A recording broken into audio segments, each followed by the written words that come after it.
Shri Vasavi museum, Gorantla.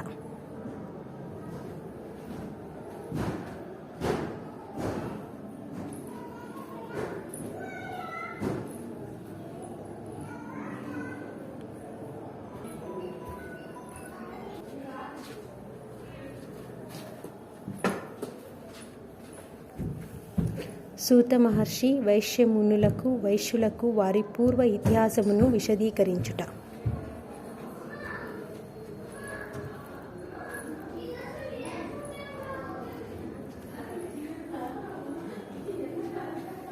బ్రహ్మదేవుడు వైశ్యులకు కృషి, వాణిజ్య, పశుపాలన, వైశ్య ధర్మములను బోధించుట.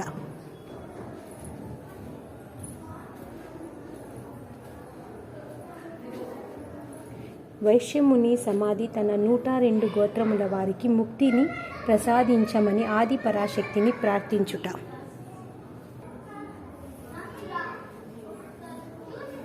గంధర్వరాజు చిత్రకంఠుడు కీర్తి కన్యకను మోహించుట.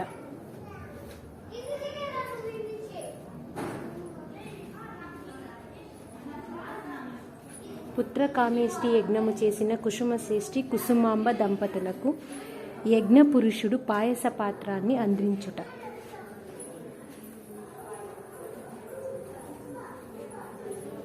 కుసుమాంబ కుసుమశ్రేష్ఠి దంపతులకు కవల పిల్లలు జన్మించుట.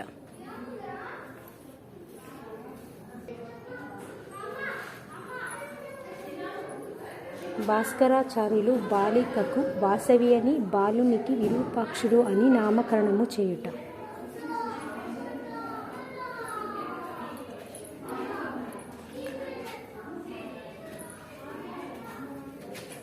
బాలవాసవి పూజా మందిరమున తన దివ్య భవ్య స్వరూపములను చూపి లీలా ప్రదర్శనము గావించుట.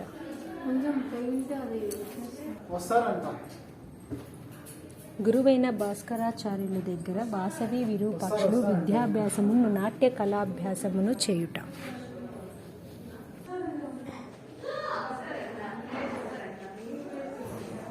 విష్ణువర్ధనుడు పెనుగొండకు వచ్చినప్పుడు కుసుమాంబ వాసవిలు రాజును స్వాగతించుట.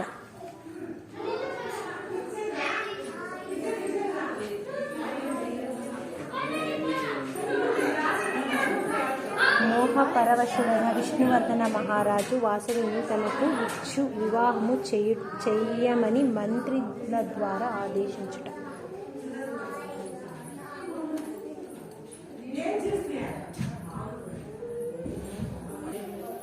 కుసుమశ్రేష్ఠి 18 పట్టణములోని ఉండు వైశ్య ప్రముఖులను ఆహ్వానించి చక్రవర్తి కోరికను వివరించుట.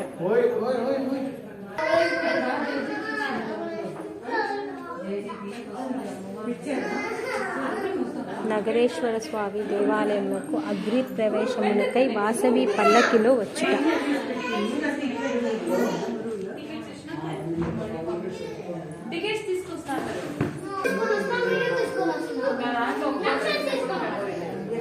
నూట 2 గోత్రముల ఆర్యవైశ్య దంపతులను అగ్నిగుండ ప్రవేశమునకు సిద్ధపడుట.